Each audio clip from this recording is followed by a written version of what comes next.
তো নমস্কার বন্ধুরা, আপনারা দেখছেন স্বপন টেক গুরু ইউটিউব চ্যানেল। তো চ্যানেলটির যদি ভালো লাগে তো লাইক, শেয়ার, কমেন্ট এবং সাবস্ক্রাইব করবেন, আর বন্ধুদের মাঝে শেয়ার করবেন এরকম লেটেস্ট চাকরি এবং নিত্য নতুন লেটেস্ট আপডেট পাওয়ার জন্য। তো আজকের যে ভিডিওটি একটি গুরুত্বপূর্ণ ভিডিও, যে ভিডিওর মাধ্যমে আপনারা যে ইনস্ট্যান্ট পে কোম্পানির যে আইডি কিভাবে রেজিস্ট্রেশন করবেন তার ফুল প্রসেস, এবং আপনারা যদি রিটেলার আইডি নিতে চান তো আমার ভিডিও ডেসক্রিপশনের লিঙ্কটি দেওয়া থাকবে, সেই লিঙ্ক থেকে আপনারা আইডি ক্রিয়েট করতে পারবেন এবং আমার সাথে যোগাযোগ করতে পারেন। তো এর জন্য আপনাদের A to Z প্রসেস এই ভিডিওর মাধ্যমে আপনাদের দেখিয়ে দেব। তো কিভাবে রেজিস্ট্রেশন করবেন এর জন্য তার সম্পূর্ণ প্রসেস A to Z দেখিয়ে দেবো। তো ভিডিওটি স্কিপ করবেন না, ভিডিওটি স্কিপ করলে আপনারা বুঝতে পারেন। তো এর জন্য প্রথমে আপনারা লিঙ্কটি কপি করে নিয়ে আপনারা ক্রোম ব্রাউজারে চলে যাবেন। তো এখান থেকে আমি আপনাদেরকে দেখিয়ে দিতেছি যে আমি ক্রোম ব্রাউজারের মধ্যে চলে যাব। দেখতে পাচ্ছেন আমি লিঙ্কটিকে কপি করে নিয়ে ক্রোম ব্রাউজারে চলে গেলাম। এখানে আমি তা পেস্ট করে দিলাম। পেস্ট করার পরে এভাবে আমি আপনাদের সামনে A to Z প্রসেস আপনাদের দেখিয়ে দেব। দেখতে পাচ্ছেন আমার লিঙ্কটি কপি করার পরে এখানে সার্চ হচ্ছে। সার্চ হওয়ার পরে দেখতেই পাচ্ছেন আপনাদের সামনে ইন্টারফেসটি খুলে যাবে। তো আমার নেট স্লো আগাতেই তাই আমি বলবো যে আপনারা এভাবে গেট যে অপশানটি রয়েছে, এভাবে ইন্টারফেসটি আসার পরে গেট অপশানে ক্লিক করবেন। তারপরে আপনাদের আধার যে রেজিস্ট্রেশন রয়েছে সেই মোবাইল নাম্বারটি এখানে ফিল করে দিবেন। দেখতে পাচ্ছেন আমি আমার যে নাম্বারটি সেই নাম্বারটি ফিল করে দিলাম।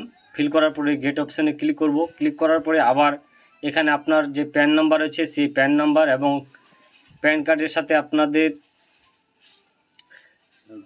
যে মেল আইডি, সেই মেল আইডিটুকু ফিল করে দেবেন। তো আমি আমার যে সেই ডকুমেন্টস সেগুলো আমি ফিল করতেছি।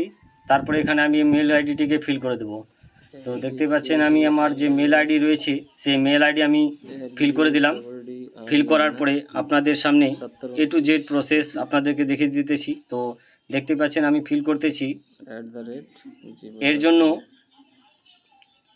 আপনাদেরকে যে আপনাদের নিয়ারেস্ট ডিস্ট্রিবিউটার বা ডিস্ট্রিবিউটারের সাথে আপনারা কন্ট্যাক্ট করতে পারেন। তো দেখতে পাচ্ছেন আমি এখান থেকে এভাবে আমি প্রসিড অপশানে ক্লিক করে দিলাম।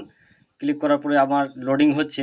তো লোডিং হওয়ার পরে আপনাদের সামনের দিকে চলে যাবে। এখান থেকে আপনারা এমপিন যে রয়েছে সেই এমপিনটি ক্রিয়েট করে নেবেন আপনাদের ইচ্ছাকৃতি মতো। 4 সংখ্যার যে এমপিন রয়েছে সেই এমপিনটি ক্রিয়েট করে নেবেন। ক্রিয়েট করার পরে আপনাদের যে রেজিস্টার মোবাইল রয়েছে সেই মোবাইল নম্বরে 6 সংখ্যার একটি ওটিপি চলে যাবে। তো দেখতে পাচ্ছেন এখানে ওটিপিটি আমার সেন্ড হয়ে গেছে। দেখতে পাচ্ছেন এখানে আমি ওটিপিটি এখানে ফিল করে দিলাম। ফিল করার পরে আপনাদের সামনে এরকম ইন্টারফেসটি খুলে যাবে। তো আমার নেটওয়ার্ক স্লো থাকাতে এরর কোড দেখিয়ে দিয়েছে। তো আমি আবার পুনরায় কোডটিকে ফিল করে দেব। তো দেখতে পাচ্ছেন আমি আবার পুনরায় ফিল করে দিতাম। তো ফিল করার পরে দেখতেই পাচ্ছেন এরকম করে আপনাদের সামনে ইন্টারফেসটি খুলে যাবে। তো আপনাদের যে এখানে থ্যাংক ইউ বলে অপশান আপনাদের সামনে চলে আসবে।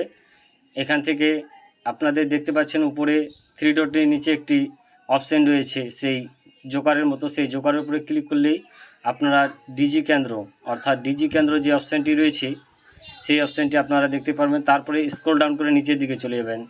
স্ক্রল ডাউন করে নিচে যাওয়ার পরে আপনারা অ্যাপ্লাই নাও বটমের উপরে ক্লিক করবেন। অ্যাপ্লাই নাও বটমের উপরে ক্লিক করলেই আপনারা আপনাদের যে রেজিস্টার মোবাইল মেল আইডি রয়েছে সেই মেল আইডিকে এখানে ফিল করে দেবেন। তো মেল আইডিকে ভেরিফাই করার জন্য আপনার 6 সংখ্যার একটি ওটিপি চলে যাবে।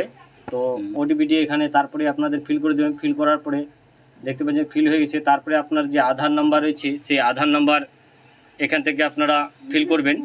তো আধার নাম্বার ফিল করার পরে আপনার যে রেজিস্টার মোবাইল নাম্বার রয়েছে সেই মোবাইল নাম্বারের মধ্যে আপনাদের যে ওটিপি সেই ওটিপি চলে যাবে। তো দেখতে পাচ্ছেন আমার ওটিপি চলে গেছে। তারপরে আপনাদের সামনের দিকে আবার এগিয়ে নিয়ে যাবে। তো দেখতে পাচ্ছেন এখান থেকে সামনের দিকে এগিয়ে গেছে। তো এখান থেকে আপনাদের দেখতে পাচ্ছেন তার ফেস ভেরিফিকেশন করার জন্য বলা হচ্ছে। তো সেখান থেকে এইভাবে যেরকম করে আপনারা ফেস অথেন্টিকেশন করেন সেভাবে ফেস অথেন্টিকেশন করলেই আপনাদের যে আইডিটি ভেরিফাই হয়ে যাবে। তো দেখতে পাচ্ছেন আমার ফেস ভেরিফাই হচ্ছে। হওয়ার পরে আপনাদের সামনে আবার সামনের দিকে চলে আসবে। তো তারপরে ব্যাংক অ্যাকাউন্ট আপনাদের ফিল করতে হবে। আপনাদের নিজের ইচ্ছাকৃত মতো আপনার যে ব্যাংক রয়েছে সেই ব্যাংক নাম্বার ফিল করে দেবেন এবং অ্যাকাউন্ট নম্বর ফিল করে দেবেন। তারপরে এখান থেকে আপনাদের যে ভেরিফাই হয়ে যায়, ভেরিফাই করার জন্য এখান থেকে আপনার 4 সংখ্যার একটি যে এমপিন বানিয়েছেন সেই এমপিনটি ফিল করে দিলে আপনাদের সামনে দেখতে পাচ্ছেন অনবোর্ডিং সাকসেসফুলভাবে সম্পূর্ণ হয়েছিল। তো এই ছিল আজকের ছোট্ট ভিডিও। তো ভিডিওটি ভালো লাগলে তো স্বপন টেক গুরু ইউটিউব চ্যানেলকে লাইক, শেয়ার, কমেন্ট এবং সাবস্ক্রাইব করবেন আর বন্ধুদের মাঝে শেয়ার করবেন। তো জয় হিন্দ, বন্দে মাতরম, নমস্কার।